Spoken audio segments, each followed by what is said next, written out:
there was a firestorm created, an international firestorm, by a tweet put out by Houston Rockets general manager Daryl Morey. He tweeted out about the situation, which we talked about on the show many times, in Hong Kong.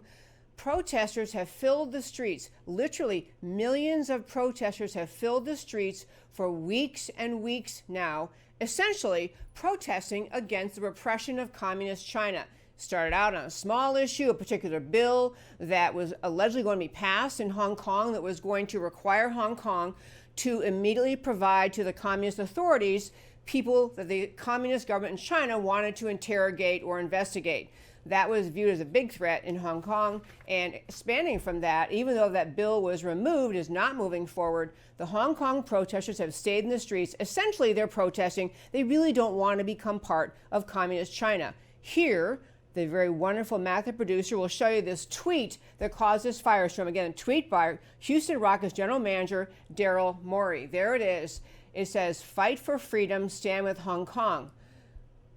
Okay, I don't think that's that wild, but you cannot believe the firestorm it caused. It's really a great springboard for recognizing how far the radical left has succeeded in America in convincing people that maybe communism is really kind of just the same thing, or not really that different from freedom and capitalism. A communist society in China it couldn't be that different, because if you're educated in America in the last 40 years and you listen to the American left, you don't really have any idea what evil, how much evil communism really is. So to start with, so Morey puts this tweet out. The Chinese consulate in Houston then issued a statement. They're offended and outraged, blah, blah. They want to have him correct the error of his tweet. So dutifully, under great pressure from the NBA, Daryl Morey tweets out, "I did not intend my tweet to cause any offense to Rockets fans and friends of mine in China. I was merely voicing one thought based on one interpretation of one complicated event. I've had a lot of opportunity since that tweet to hear and consider other perspectives." Like maybe there's another way to look at the reason why these people in the streets of Hong Kong and China, Hong Kong protesting China. "I have always appreciated the significant support our Chinese fans and sponsors have provided. I would hope that those who are upset will know that offending or misunderstanding them was not my intention. My tweets are my own and in no way represent the Rockets or the NBA." So he's apologizing for a tweet that says, "Stand with the freedom protesters of Hong Kong." He has to apologize. A series of idiotic statements put out by upper management in the NBA. First trying to soft pedal, say, well, he probably didn't really mean it. Then saying, well, actually, we probably should stand with freedom of speech. Let me make something clear about China. China currently accounts for 10% of the NBA's revenue. The NBA, the American National Basketball Association, accounts for 10% of the NBA's revenue, a figure many think will grow to 20% before long.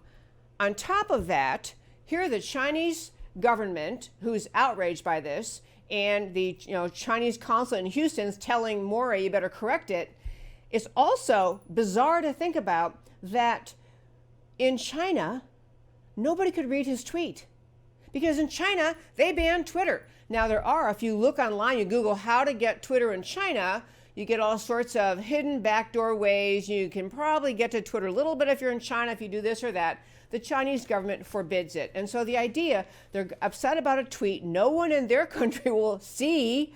They're upset because Americans like this guy, this Houston Rockets general manager, are saying the people of the world should stand with the Hong Kong protesters, stand up for freedom, stand against the repression of the Chinese government. One little statement by the Chinese government in wrapping up today's First Five.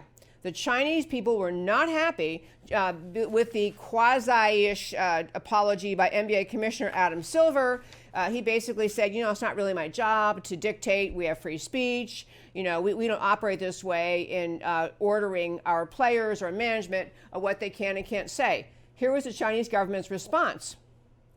We express our strong dissatisfaction and opposition to Silver's stated support of Morey's right to free speech. This is the government of China speaking. We believe any remarks that challenge national sovereignty and social stability do not belong in the category of free speech. This is actually the Chinese television network, which is everything is run by the Communist Party, to understand. There's nothing free in China. It's all run by the Communist Party. But the Communist television network put that out, and you know, we're still figuring out what the backlash is ultimately going to be. The NBA makes a lot of money every year having a tournament in China. And so now Chinese people are all upset. The government's upset. They have had contracts suspended. But I just want to focus on, we're going to focus more in just a moment, the idea, the absurdity that we in our country would have people in the positions of authority significant enough to run the NBA that are tiptoeing around trying to say, well, we didn't really mean to say there's anything repressive about communism. We didn't really mean to say that we stand up for freedom in this country. Just ridiculous. And that, my friends, is today's First Five.